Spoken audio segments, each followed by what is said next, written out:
Okay.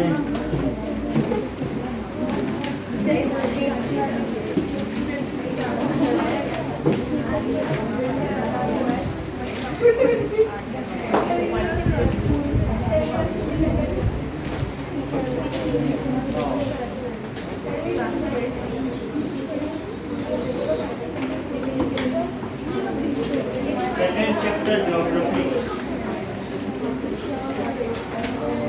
Land soil water, यही है ना? ये फाइन चाहिए तो अपनी तरफ पता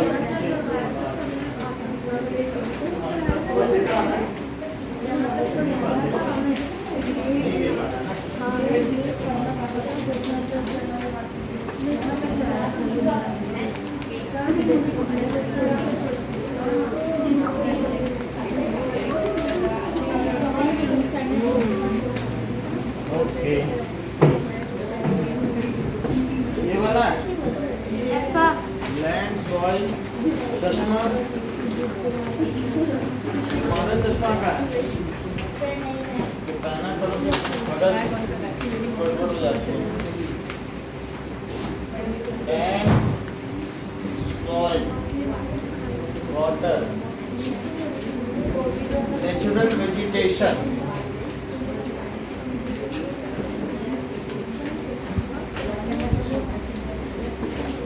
and wildlife resources.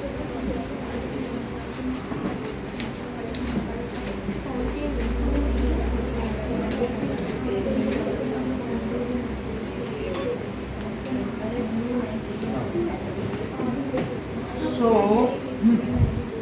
in a small village of Tanzania, Africa, दो विलेज अफ्रीका में तंजानिया है, ठीक है, और उसमें that is Mamba gets up very early in the morning to fetch water. वहाँ के विलेज की बात हो रही है.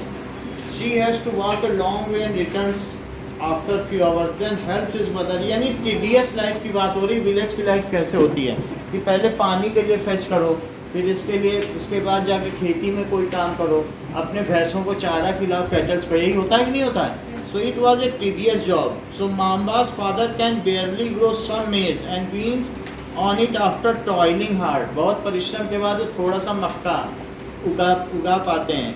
So here it is not enough to feed their family. Peter lives in the herd of sheep rearing region in New Zealand. दूसरी कहानी बताई जा रही है कि एक है जो शेफर्ड है, वो क्या कर रहा है बताइए, वो शीप को न्यूजीलैंड का एक विलेज है, तो वहाँ पर बहुत सारी शीप्स को वो रियरिंग करता है. रियरिंग का मतलब पालन पोषण करता है.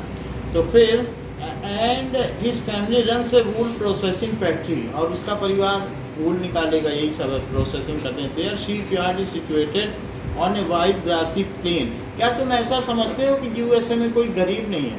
अगर तुम यूट्यूब देखोगे तो वहाँ ऐसा पता चल जाएगा कि बहुत सारे लोगों को इवन सड़क के किनारे सोते हैं और रहने के लिए नहीं है. बहुत सारे सिर्फ मकान मालिक के फ़ोन के बाद वहाँ आ जाते हैं पुलिस वाले और किसी भी किराएदार का सामान निकाल के बाहर फेंक देते हैं. सिर्फ ऐसा होता है. तो वहाँ पर मकान मालिक का इतना डोमिनेशन है क्योंकि फ्यू देयर वर रेंटल्स. तो आपको कुछ भगाना नहीं है, कुछ नहीं करना, पुलिस को फ़ोन करना है, उनकी एक टीम है, वो आ जाएगी, उसको बाहर फेंक देगी सामान के साथ. बहुत मुश्किल होता है. और अगर आपने 5 दिन किराया लेट किया कभी भी तो आप फेंक दीजिए. 5 दिन से ऊपर लेट नहीं कर सकते. और फिर जो सामान तुम्हारा फेंका जाएगा या किसी पे चढ़ाया जाएगा उसका भी पैसा तुमसे ही होगा. ये नहीं है कि सब कुछ तुमसे लिया जाएगा. तो बहुत मुश्किल है. Every day when he returns from school Peter watches his uncle taking care of sheep. जब भी वो स्कूल से आता है तो वो देखते हैं कि किस तरीके से उसका परिवार कार्य कर रहा है. Mamba and Peter stay in 2 different parts of world. एक अफ्रीका में रह रहा है, एक न्यूजीलैंड में.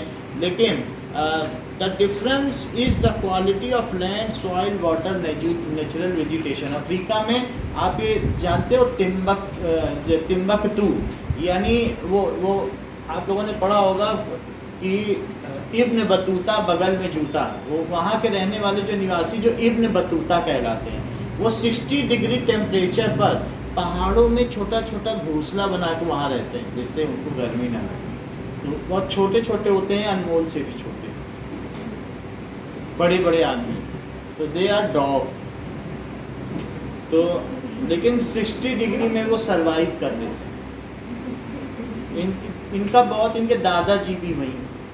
अब यहाँ so land is among the most important natural vegetation. हम ये बात जानते हैं कि हर जगह की लैंड अलग अलग है। अगर लैंड का एल्टीट्यूड बढ़ेगा श्रेया, तो टेम्परेचर पर क्या असर पड़ेगा? तुम यहीं पर अगर मान लो ऊंचाई पर चले जाओ, माउंट आबू या उदयपुर, तो क्या वहाँ ठंडक होगी या गर्मी होगी? सो एनी एल्टीट्यूड, जहाँ पर भी कभी भी लैंड का जहाँ एल्टीट्यूड है हाई प्लेस पर, किसी भी जगह, इवन आप यहाँ ना जाओ तो बेंगलोर में ऊटी चले जाओ हायर प्लेस पे, तो वहाँ ठंडक है। या इसी तरीके से आप वहाँ पर चले जाओ खंडाला, लोनावाला, ये मुंबई या महाराष्ट्र का हाई प्लेस है। तो जितने भी कोई भी स्टेट है वहाँ एक हाई प्लेस है और वो ठंडा एरिया है।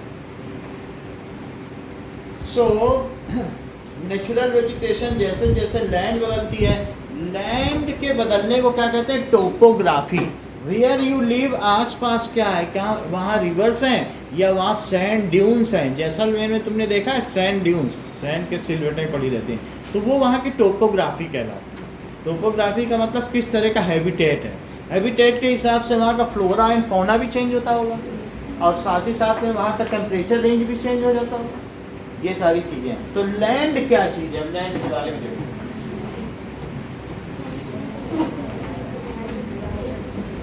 सो it is the most important natural resource. हम लैंड से बहुत कुछ पा सकते हैं। Even we live on land, और लैंड से हम क्या है कि हमारे सारे रिसोर्सेज आते हैं, उससे हम उसके न्यूट्रिएंट्स एक्सट्रैक्ट करते हैं, बहुत सारी चीज़ें उगाते भी हैं, और अंडरग्राउंड इसके वाटर भी है, तो हम उसी लैंड से के नीचे से पानी भी लेते हैं। It is most important natural resource.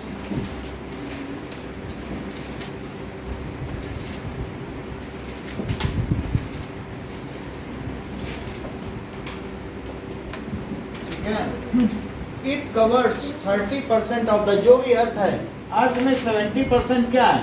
पानी, और बाकी जो 30% एरिया है वो कैसा है? तो ये आप देखेंगे कि ये ऐसा एरिया है। So this is land, 70% area,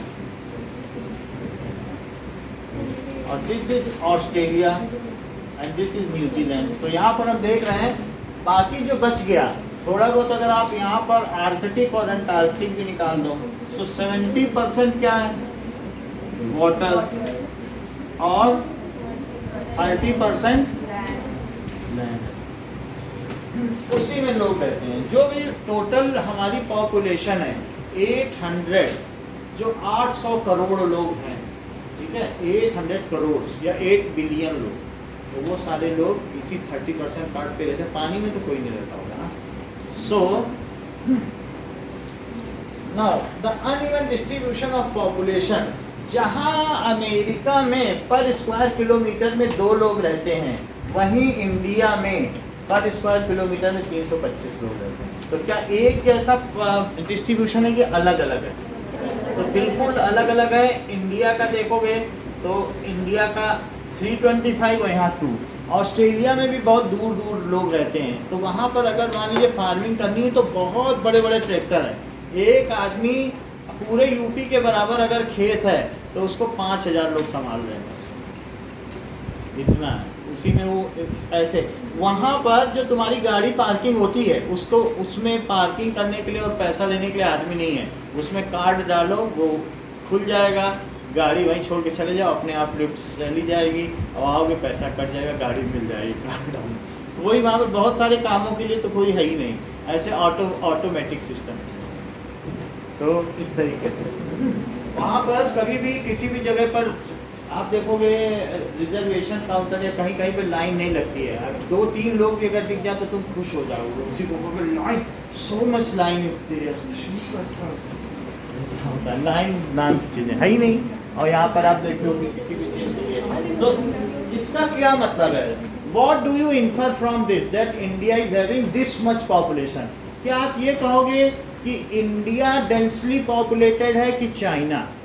अगर थोड़ी दिन पहले चाइना की हमसे ज़्यादा पॉपुलेशन थी, तो ऐसी स्थिति में आयुषी तुम क्या कहती कि चाइना में पॉपुलेशन डेंसिटी ज़्यादा है कि इंडिया में? पहले चाइना में फिर इंडिया ये करेक्ट करें। इनका कहना है कि न पहले चाइना में ज़्यादा थी न अब। ये ऐसा क्यों कह रही हैं? क्योंकि चाइना का एरिया हमसे 3 गुना है और वहाँ पर यहाँ 1.4 बिलियन थे और वहाँ 1.5 थे। तो इन्होंने कहा वहाँ हमसे 3 गुना एरिया और सिर्फ वहाँ पर 10 करोड़ लोग ज़्यादा। तो बोलो कहाँ पॉपुलेशन डेंसिटी ज़्यादा थी? इंडिया में। वहाँ पर 225 पीपल पर स्क्वायर किलोमीटर थे और यहाँ कितने हैं? 325। सो इंडिया में ज़्यादा है कि नहीं? तो इस क्योंकि उसका एरिया हमसे ट्रिपल है और 10 ही करोड़ ज़्यादा लोग रह रहे हैं, उस हिसाब से तो 3 गुना रहने चाहिए। तो ये भी बात है। So India is the densely populated country in the world. Why it is so?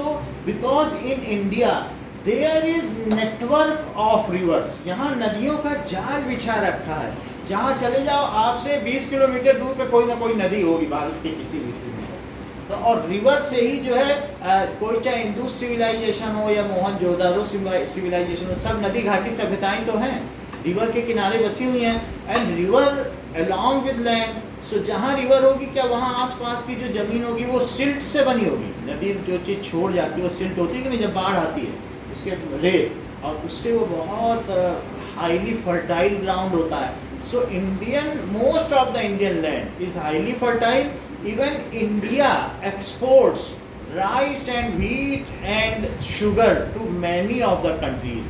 अब नरेंद्र मोदी ने कहा है कि हम चावल का एक्सपोर्ट नहीं करेंगे तो पूरे विश्व में त्राहिमाम मच गया है। बोले ऐसे मत करो, वर्ल्ड बैंक ने भी कहा ऐसे आप मत करो, लोग भूखे मर जाए। तो ये भी बात है। So India is good exporter. आप सोचो इतना सारा पॉपुलेशन होने के बाद भी विश्व का हर 6 में 1 व्यक्ति इंडियन है। आप ये कहोगे कि 800 है, तो 800 में तो हम सिर्फ 150 करोड़ ही हैं, तो इतने करोड़ लोग हैं और हम तो इतने ही हैं। तो आप देखोगे कि 50 या 6 हुआ। तो ये तो मैं इंडिया की पॉपुलेशन की बात कर रहा हूँ। इसके अलावा हर कंट्री में भी 20% इंडियंस ही। क्यों?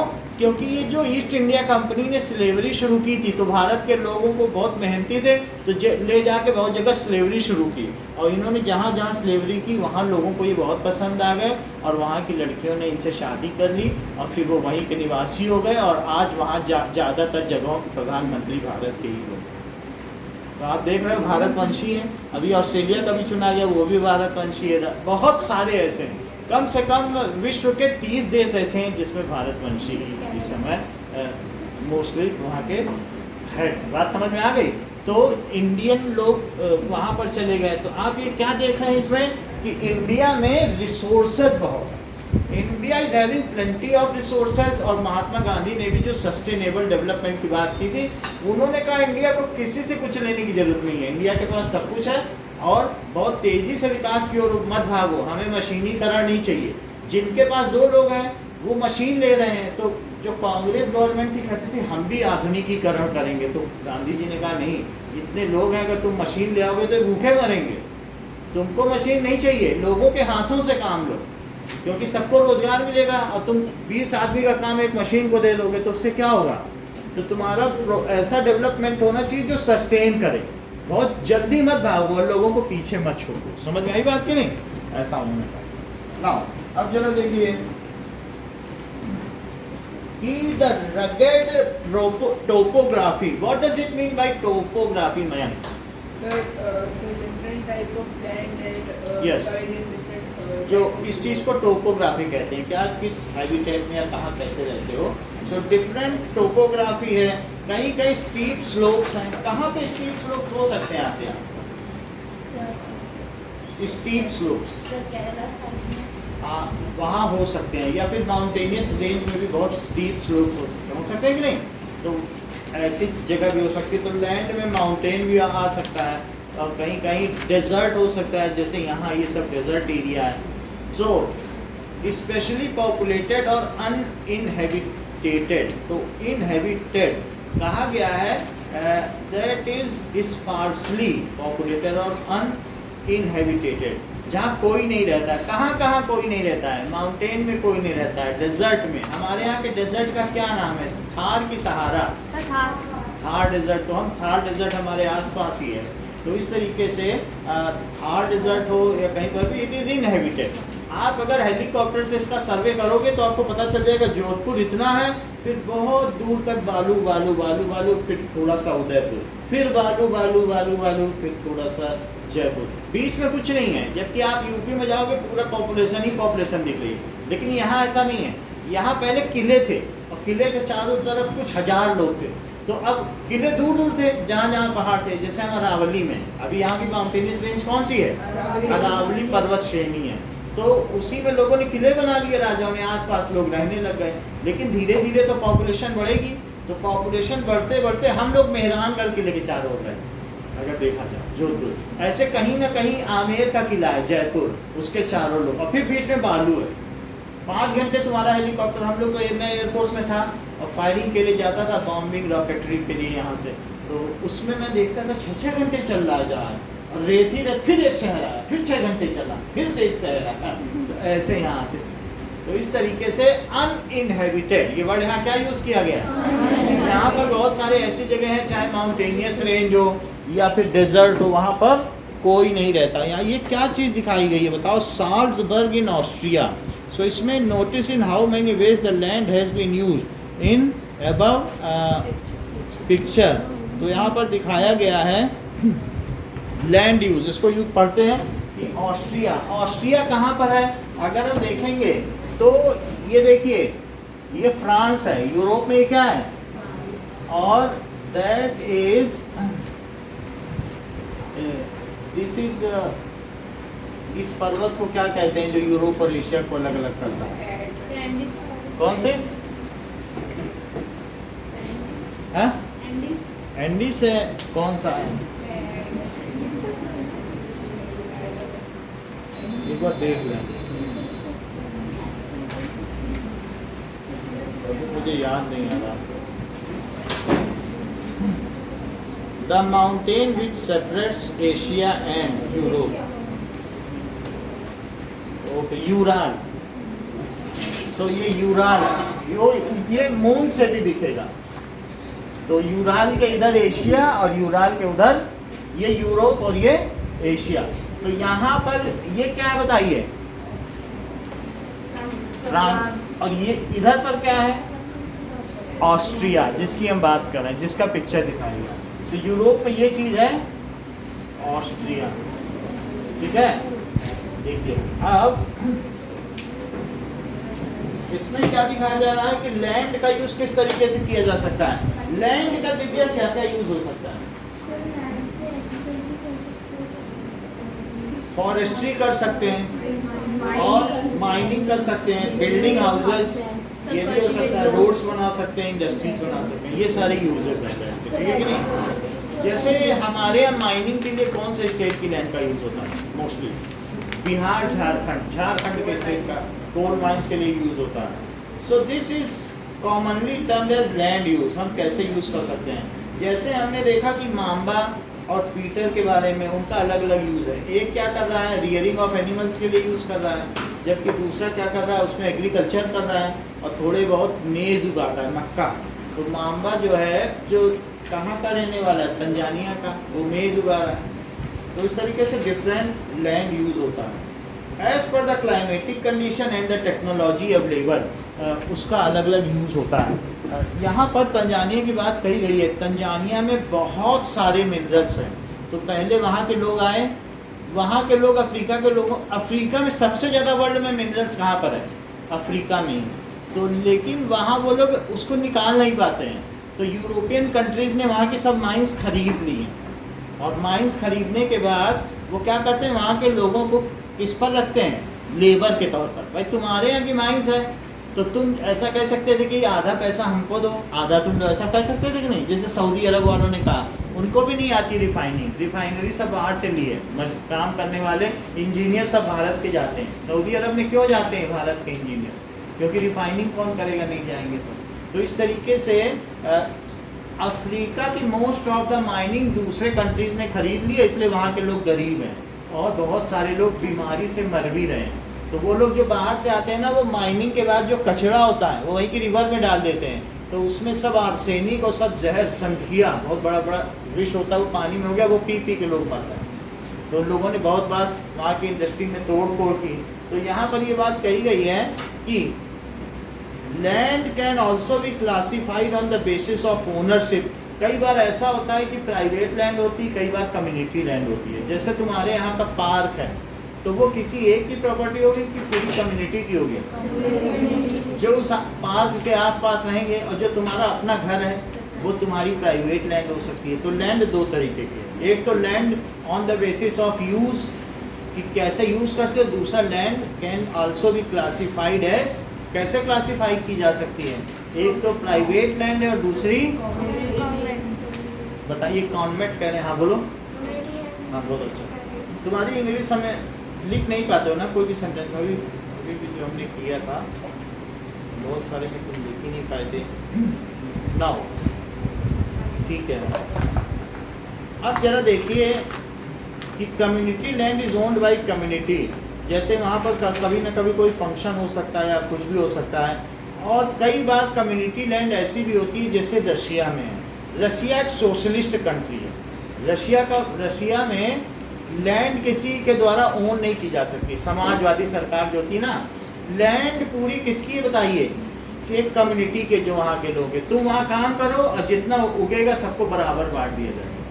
वहाँ इंजीनियरिंग का काम करने वाले को भी 2 ही रोटी है और लेबरी का काम करने वाले को भी 2 रोटी है। यानी रशिया में किसी के अंदर कोई मोटिवेशन फैक्टर नहीं है, सब लोग ऐसे ही काम कर रहे हैं क्योंकि उनको मालूम है कि लेनिन ने एक बार फोन पे रेडियो में मालूम है क्या कहा था कि तुम सभी रशियंस को मुबारक हो, आज से हम सबको 2 रोटी बांटेंगे डेली, क्योंकि हमारे देश ने पर्याप्त तरक्की कर ली है। पहले 1 रोटी मिलती थी रोज खाने, फिर उन्होंने कहा हम 2 रोटी देंगे। तो वहाँ पर तुम कुछ भी कर लो, तुम्हारी लैंड भी नहीं हो सकती, लैंड सोसाइटी की है।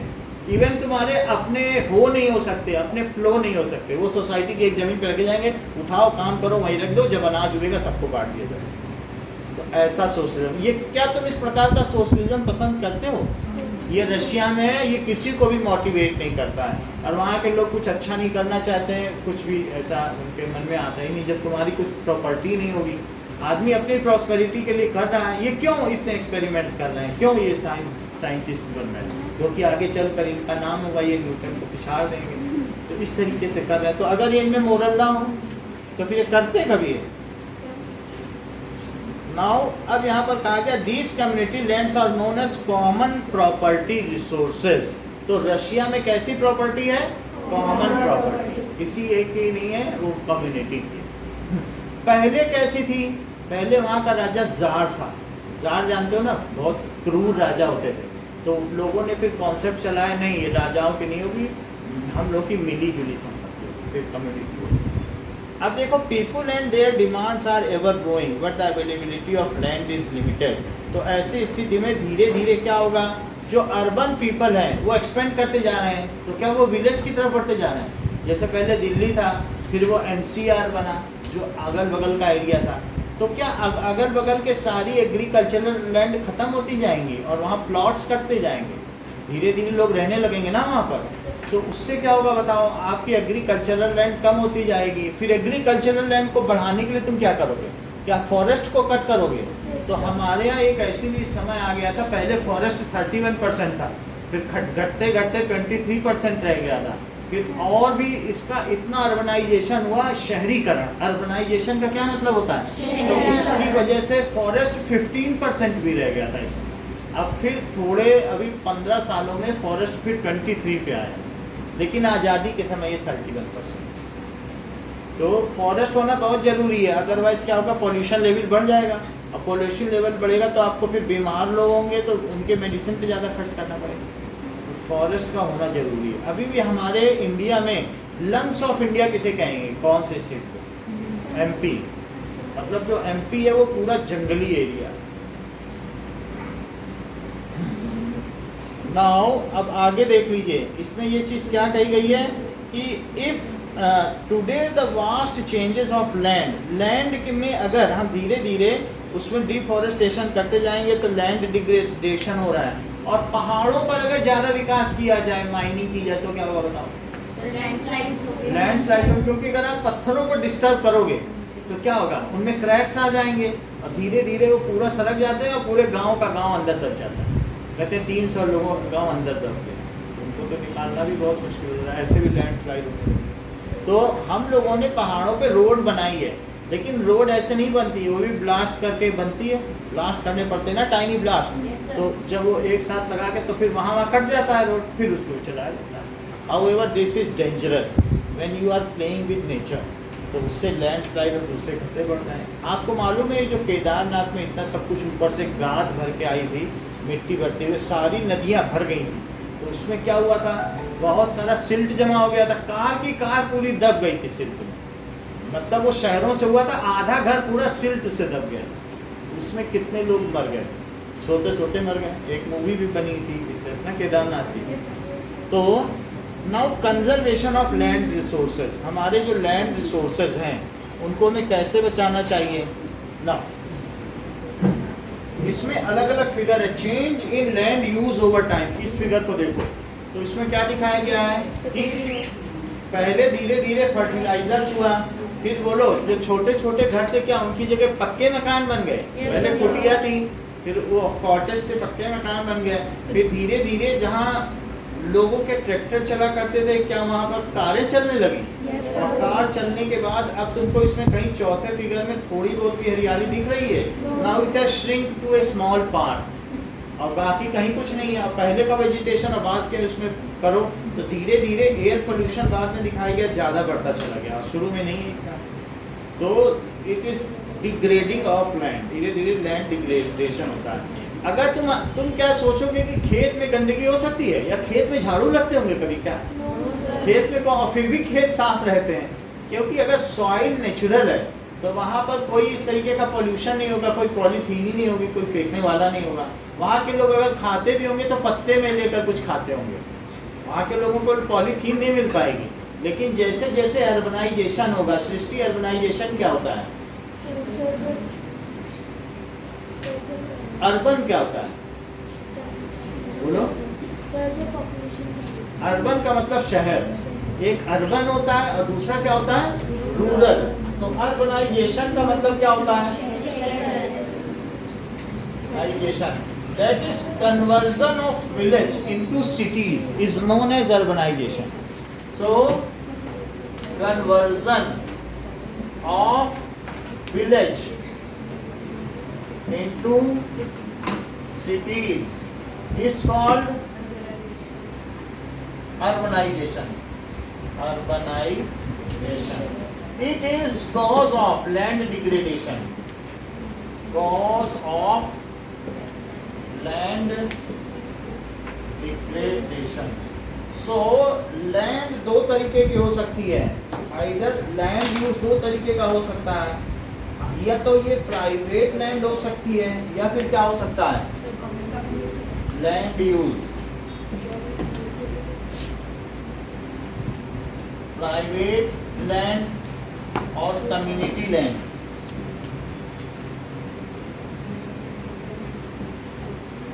It is owned by individual, it is owned by individual और it is owned by society.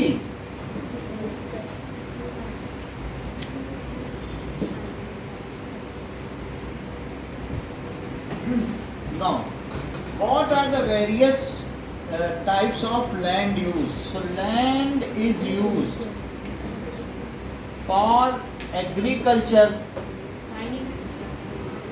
mining, बिल्कुल सही है, फॉरेस्ट्री, और इसके अलावा बिल्डिंग, तो building houses,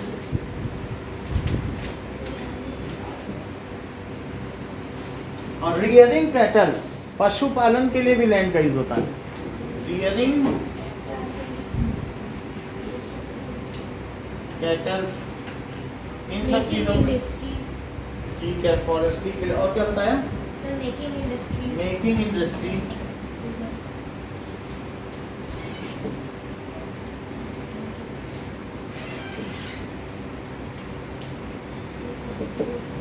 now land degradation, degradation होगा तो उससे क्या होगा, रिजल्ट्स इन, उसकी वजह से क्या चीज होगा, मान लीजिए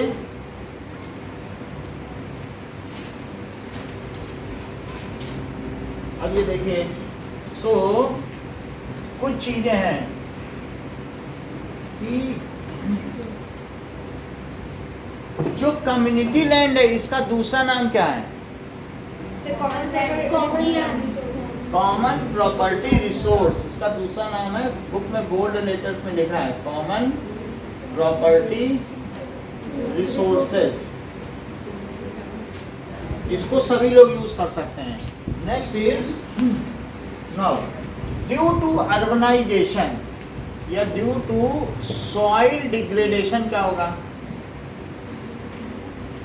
अगर सॉइल में डिग्रेडेशन हो जाए क्या होगा बताइए, लैंड स्लाइड्स होगी, लैंड स्लाइड, और इसके अलावा सॉइल इरोजन भी हो जाएगा। अगर सॉइल डिग्रेड हो जाएगी तो क्या उसमें घास उग पाएगी, नहीं उगेगी, तो फिर अगर बाढ़ आएगी तो क्या पानी सारी मिट्टी ऊपर की चली जाएगी, तो सॉइल इरोजन भी हो सकता है, या वो जो ऊपर की मिट्टी है क्या वो डिजर्टिफाई हो जाएगी। डिजर्टिफिकेशन का क्या मतलब समझते हो, नहीं बोलो श्रेया, डिजर्टिफ, यही बात है, वो रेत में बदल जाएगी, अगर उसमें कुछ बहुत सालों तक नहीं होगा तो उसमें फिर कभी कुछ नहीं उगेगा। सो डिजर्टिफिकेशन, डिजर्टिफिकेशन हो जाएगा, ये सारी प्रॉब्लम हो जाएगी। And it is the threat of environment. और इसके अलावा माइनिंग के क्या क्या नुकसान है बताओ। माइनिंग की वजह से जो वहां से निकलने वाला ब्लैक डस्ट है वो पत्तियों पे जमा हो गया है। तुम जब झारखंड में जाओगे तो लगेगा यहाँ तो सब काले काले पेड़ हैं, उन पे इतना काला जमा हो गया, जमीन में भी सब काला काला हो गया। इवन प्लेटफॉर्म से उतरते ही तुम्हें लगेगा हम किसी कोयला नगर में आ गए, इतना। तो बताओ ऐसे में पेड़ सांस ले पाएंगे क्या, उनके स्टोमेटा खुले रहेंगे कि बंद हो जाएंगे सब, तो वो सब बीमार पेड़ होंगे, ऐसे में क्या वो ऑक्सीजन दे पाएंगे। वहाँ के लोगों को अस्थमा या इसी तरीके का ट्यूबरक्यूलोसिस जो भी रेस्पिरेटरी डिसीज है वो भी होता जाएगा। तो हम देखते हैं इंडस्ट्रियल पॉल्यूशन है, अगर उसको नदियों में फेंक दिया जाए तो क्या होगा, फिश मर जाएगी, फिश मर जाएंगी, और फिर पानी को अगर हम पी लेते तो हम भी बीमार हो सकते हैं। क्योंकि वाटर कितना भी छान लिया जाए उसमें से आर्सेनिक और जो जहरीली चीज़ें वो नहीं निकलती हैं पूरी तरीके से, तो इस तरीके say that water is harmful for us. तो इंडस्ट्री की वजह से भी क्या लैंड डिजर्टिफाई हो रही है, जहाँ इंडस्ट्री होगी आसपास की ज़मीन खराब हो जाएगी। और कई लोग नदियों में नहीं करके जानते हो, वहीं चोरी चोरी इंडस्ट्री के अंदर एक गड्ढा खोदते हैं, उसी में पानी डाल देते हैं, उससे क्या होगा, सॉइल खराब हो जाएगी। सॉइल नहीं खराब होगी, तुम जिस जमीन के अंदर से पानी निकाल के साफ साफ पीते हो खोद के, वही पानी को वो गंदा कर दे रहे हैं। करोड़ों लीटर पानी, कितना गंदा काम है। तुमने सोचा, अगर कोई तुम सोचो मैं पूरे भारत का दुश्मन बन जाऊं तो यही गड्ढा खोदो और सारा गंदगी उसी में डालो, क्योंकि नीचे साफ पानी भरा है, पूरे भारत को मार डालो। समझ आई बात कि नहीं, क्योंकि नीचे तो फिल्टर्ड पानी है, पोर्टेबल पानी, जमीन से छन छन के टप टप टप टप गिर रहा है, और उसी पानी को कोई खराब कर दे, या फिर कोई अपने बोरवेल को खुला छोड़ दे, तो उससे क्या होगा, क्या उससे भी सारी गंदगी बारिश के समय में उसी में जाएगी। और उसको बिल्कुल अगर बंद नहीं किया गया तो वहीं के लोग मरेंगे जहाँ तुम्हारा बोले, तुम खुद मरोगे वहीं का पानी। बात समझ में आ गई। तो जो अंडरग्राउंड वाटर है उसको खराब करने की सजा 27 साल है। अगर किसी ने ऐसा किया तो मतलब इट इज, अगर पता चल जाए इंटेंशनली किया है उसने, किसी भी तरीके से किया, उसका दोष सिद्ध हो जाए तो वो पूरे, और बीमार बहुत लोग हो जाते हैं, फिर रिपोर्ट भी की जा सकती है इसके अगेंस्ट FIR, उसने अपना ये बोरवेल खुला छोड़ दिया, सारा पानी खराब हो जाएगा। इसीलिए अंडरग्राउंड में भी जब कुएं भी होते हैं तो कुओं को ढक के रखने का प्रावधान, नहीं तो अगर खुले रहेंगे, कुएं ऊंचे भी बनाए जाते हैं तो उसमें उतनी दिक्कत नहीं है, क्योंकि बाढ़ का पानी उसमें नहीं जाएगा। लेकिन अगर गलती से उसका लेवल नीचे रह गया या कुएं का दीवार टूट गई तो समझो तुम्हारे पूरे गांव का पानी खराब हो गया। कुएं में किनारे किनारे वॉल बनाई जाती है ना, बाउंड्री टूट गई, अबंडन्ड हो गया, तो फिर क्या होगा।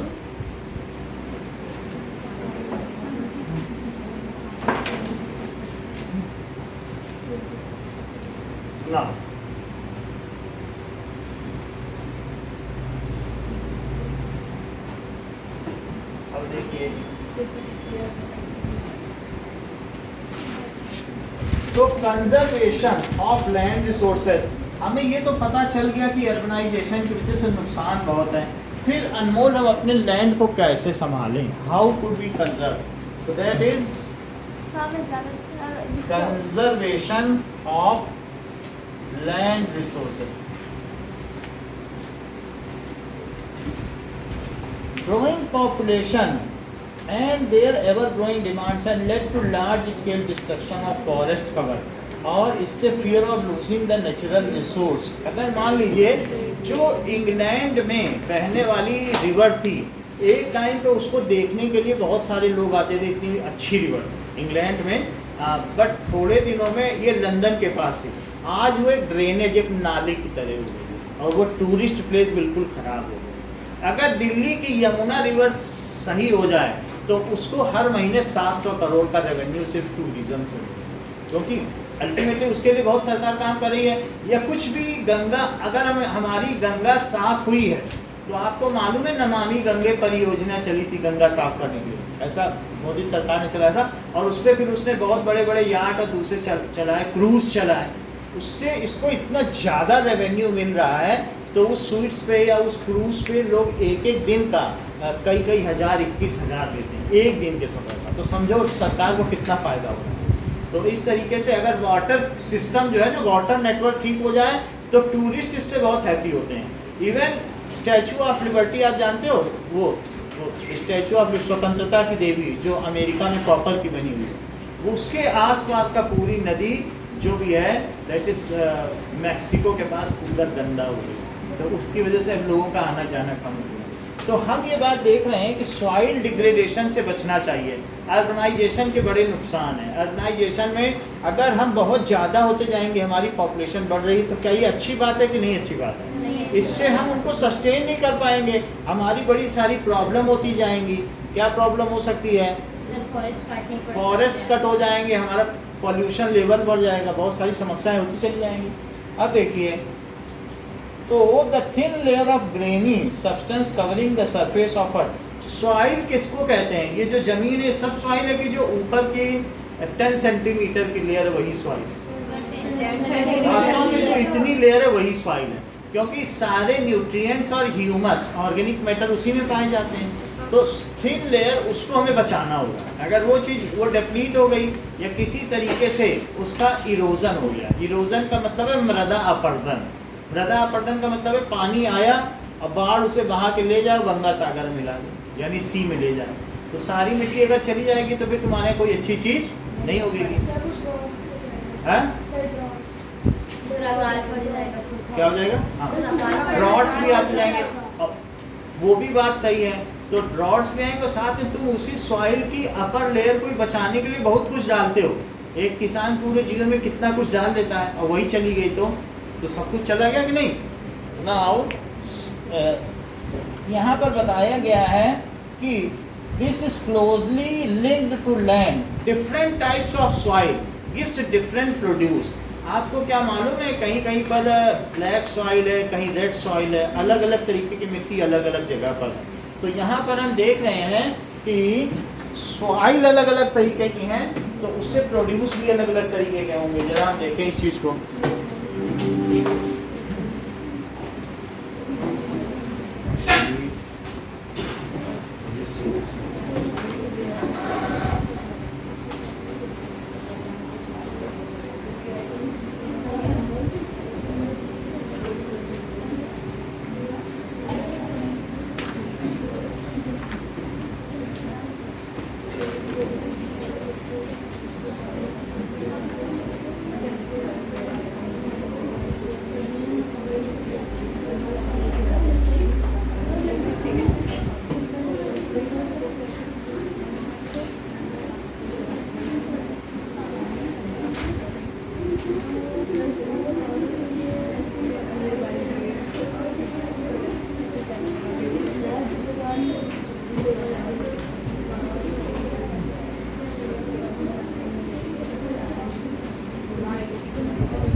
satisfy our needs and technologically resources authority ऐसे net relation उसको जैसे हवा पर ह्यूमन ब्रीड के they were continue that rock टूटे पत्थर bits of your to form soil they are maximum plants भी upper layer में ही rich with humus cylindrical nature mineral इसमें mix है पाई जाती है। ये देखो सॉइल कितनी तरीके की होते हैं। तो इन सभी जगहों पर हम रिसोर्सेज पाते हैं। वैसे तो डेजर्ट भी है, आईलैंड भी है, तो ये फैलो लैंड है जिसमें कि एक साल से फसल नहीं उगाई गई है और कुछ करंट फैलो लैंड है जिसमें अभी पिछली एक फसल नहीं उगाई गई। देखो इंडिया की टोपोग्राफी कैसी है, यहाँ से देखने से आपको क्या पता चल रहा है कि जैसे उस दिन शौर्या ने बताया था कि ये सेंट्रल हाईलैंड है, कल ही बताया था, और ये डेक्कन प्लेट्यू है। ये कैसा है?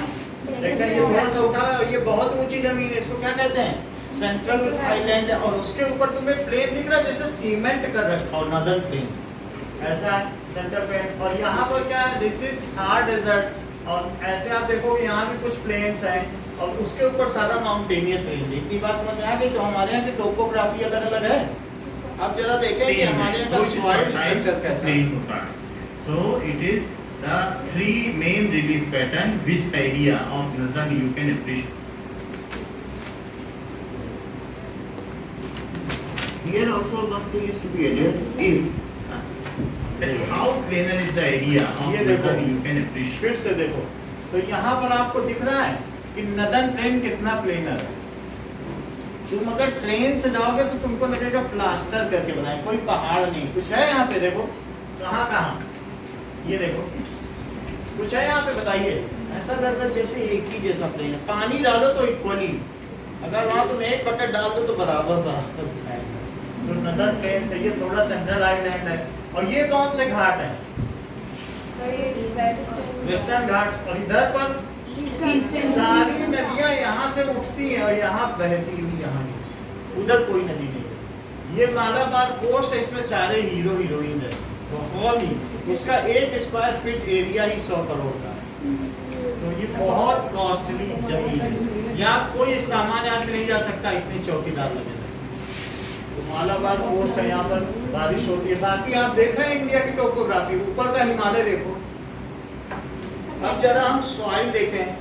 And southern area it is lifted up like a plateau. ये देखो ये कैसी सॉइल है? रेड सॉइल है। This is red soil which is found in कहाँ पाई जाती? southern part. ये दक्षिण भारत में पाया जाता कर्नाटक में पाई है। जाती है। igneous rock से बना हुआ है। That is molten magma यहाँ पर जो जम गया। Now there are various types of soil in India like red soil. अब देखो भारत में पाया जाता है। और कौन कौन सी सॉइल है? ये तो रेड सॉइल देख लिया आपने, कैसी रेड है? देखी है ना? ये देखो ये कैसी है? ब्लैक। ये महाराष्ट्र में पाई जाएगी, इसमें कॉटन उगेगा। और देखो एक लेटराइट सॉइल है, इसमें पानी पूरा ऊपर से नीचे चला जाएगा, इसमें कुछ ज्यादा चीजें नहीं पाई जाएंगी, कुछ इसमें ज्यादा उग नहीं सकता, पथरीली जमीन। और ये कैसा है बताओ? चिकनी मिट्टी। नदर्न प्लेस में, सुंदरबन डेल्टा में पाई जाएगी ना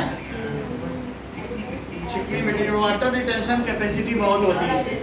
पंजाब हरियाणा के अलावा ये ईस्टर्न और वेस्टर्न घाट से जो नदियां हाँ, बोलो। निकलती हैं, गंगा बोला, खेत वगैरह के पास में जो नदर्न के नॉर्थ इंडिया के खेत है, पंजाब या हरियाणा में, वहाँ पे ये मिल जाएगी। कावेरी, कृष्णा, इन सब के जो डेल्टा बनते हैं, जो ये देखो इस तरीके की है, वाटर रिटेंशन कैपेसिटी होगी।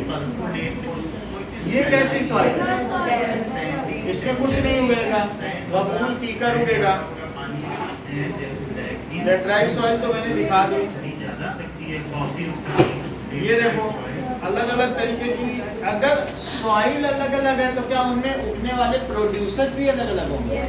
जैसे ब्लैक सॉइल में क्या उग सकता है और रेड सॉइल है तो वहाँ पर कुछ दूसरे मसाले उग सकते हैं। तो अलग अलग जगहों पे अलग अलग चीजें उगेंगी।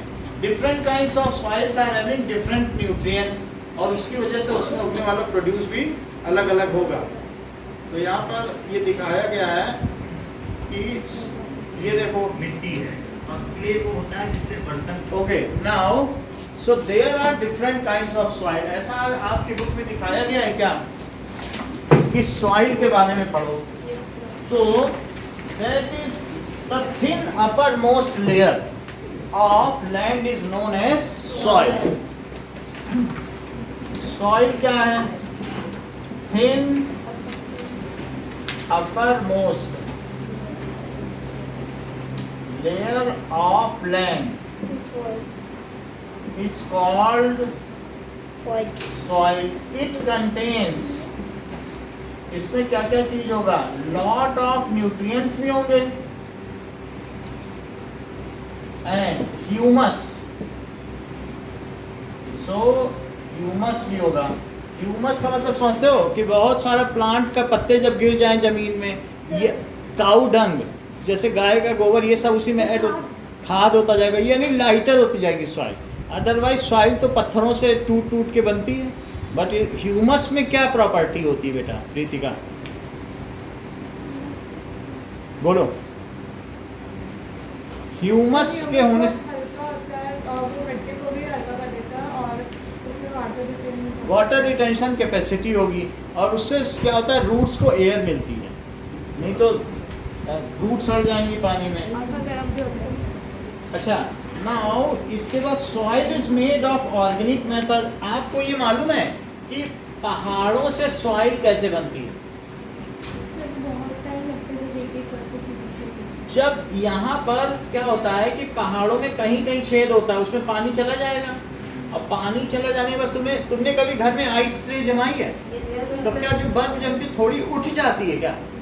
बर्फ का वॉल्यूम ज़्यादा होता है, ऊपर उठ जाती है और पानी तुम लेवल में डालोगे उठ जाएगी। तो जब ये यहाँ पर बर्फ जमेगी इस पानी में तो ये एक्सपेंड करेगा और एक्सपेंड करेगा तो क्या पहाड़ टूट जाएगा। और इस तरीके से इसको कहते हैं weathering. That is water sieves through mountains and when it again get frozen then it expands and the rock cracks. और वो रॉक क्रैक होगी तो धीरे धीरे वो पानी गिरता, वो मिट्टी गिरेगी। इस चीज़ को क्या कहेंगे? टूट फूट। तो धीरे धीरे जितने भी पहाड़ हैं वो नीचे वेदर होते जाते हैं, उनसे नई सॉइल बनती जाती है। सो आगे देखिए नेक्स्ट पेज पर, यहाँ पर क्या दिखाया गया है? Land slide. लैंड स्लाइड किस वजह से होती है? Simply the mass movement of rocks, debris और अर्थ डाउन स्लोप। क्या आप ये कह सकते हो कि ये जो वेदरिंग हो रही है, वेदरिंग का क्या मतलब है प्रीतिका? जैसे तुरंत बताया जाए तो बता दिया, तो अभी बताया ना, तो बताओ, ये तो बता देते हैं। हाँ बोलो बेटा।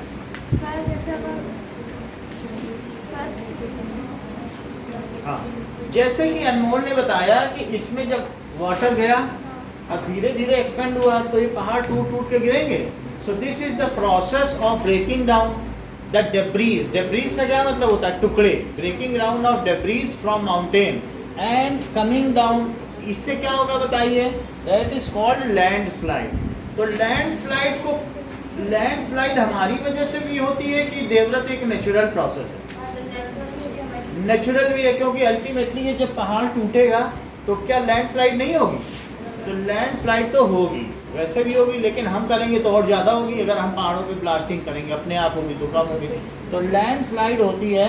दे often takes place in conjunction. इस कई बार क्या होता है कि पहाड़ों पे अर्थक्वेक भी आ जाएगा और अर्थक्वेक आएगा तो क्या होगा?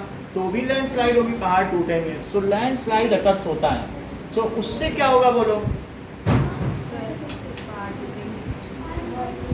ये ठीक बता रहे हैं। इन्होंने कहा कि पहाड़ टूटेंगे, बहुत बड़ी बात है, 9th में आपको बता दे रहे हैं कि पहाड़ टूटेंगे तो लैंडस्लाइड होगी। Then they can block the path of river. अब रिवर का अगर रास्ता ही ब्लॉक हो जाए तो क्या होगा बोलो? पहुंचेगा नहीं। Water will take the alternate pathway. वो वैसा नहीं, पानी को तो सागर में मिलना ही है, तो वो दूसरे पाथ से जाएगा तो शहरों से घुस के जाएगा और ऐसे में क्या होगा बताइए? फ्लड भी आ सकता है। सो लैंडस्लाइड में कॉज वेरियस।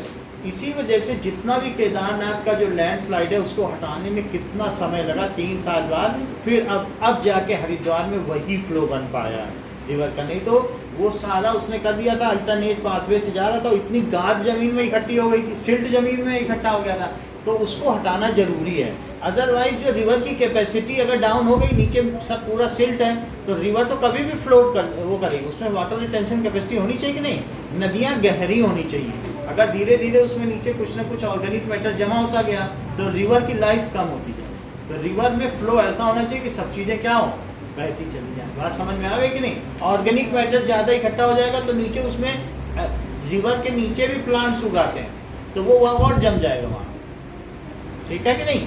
तो इसलिए उसको क्लीनिंग कराई जाती है। Now the formation of river blocks can cause havoc in the settlement down the stream. In hilly terrain landslide have been a major and widely. जहाँ पर भी आप देख रहे हो, हिमाचल प्रदेश, उत्तराखंड, वहाँ लैंडस्लाइड एक बहुत बड़ी प्रॉब्लम है। आजकल भी आप देख रहे होगे कि हिमाचल प्रदेश में कई लैंडस्लाइड के केसेस आए, कई जगह क्रैक हो रहे हैं। So these are the problems. अब यहाँ देखिए कि in Pangi village near Recong की in Kinnaur district of Himachal Pradesh 200 meter stretch of old Hindustan Tibet road. तो उसने जब एक रोड बनती है तो लैंडस्लाइड रोड को भी ढक लेगी क्या। जैसे मान लो ये है और यहाँ पर एक रोड है, तो अगर ये रोड बनाई गई है तो ये रोड क्या होगी, फिर यहाँ ऐसे जाएगी। तो अगर लैंडस्लाइड होगी तो लैंडस्लाइड से ये रोड 200 मीटर ये ढक गई, तो फिर कोई लोग एक पहाड़ से दूसरे पहाड़ या कहीं जा पाएंगे। तो it is the single way. तो उससे क्या होगा, सारा कॉमर्स जितना ट्रेड होगा सब कुछ गड़बड़ होगा, वहाँ तक चीज़ों की सप्लाई नहीं पहुँच पाएगी। So there are various pros and cons of landslide. अब जरा देखिए, कभी तुमने ऐसा देखा है कि आसपास से उदयपुर जाते हुए कि जहाँ पर पहाड़ काटे हैं उनके ऊपर लोहे के जाल लगा दिए गए हैं। ऐसा बहुत जगह रेलवे के किनारे में जब कटिंग होती है तो उससे क्या होगा, इट प्रिवेंट्स द लैंडस्लाइड। उससे कोई पत्थर फिर गिर के नहीं आएगा, तो है ना, रुक जाएगा। अगर लैंड उसी में कहीं ना काफ़ी मोटे मोटे जाल लगा दिए जाते हैं तो लैंडस्लाइड को इस तरीके से रोका जा सकता है। इसके आगे का क्वेश्चन कल पढ़ेंगे। या फिर अगर हम लोग पेड़ों को ज़्यादा लगाते तब भी लैंडस्लाइड नहीं होता। पेड़ अगर हम ज़्यादा लगाते हैं ना तब भी लैंडस्लाइड नहीं हो पाता है। हाँ।